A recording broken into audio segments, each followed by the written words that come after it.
All'uscita del supermercato l'ho incontrata, con una gonna nera mozzafiato era svestita.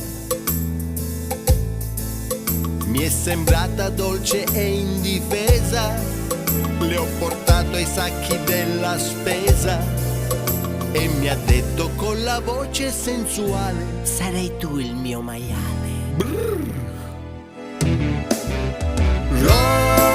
Rovinato, in 2 mesi ero già sposato.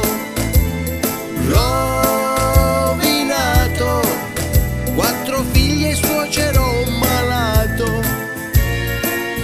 9 anni sono già passati da quel giorno,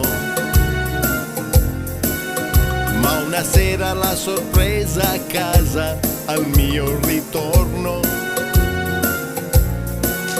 Io la trovo con un tunisino nel mio letto con il pigiamino e mi dice tutta colpa Roparrino, che mi ha detto: sorella, dai all'affamato quel che lascia tuo marito.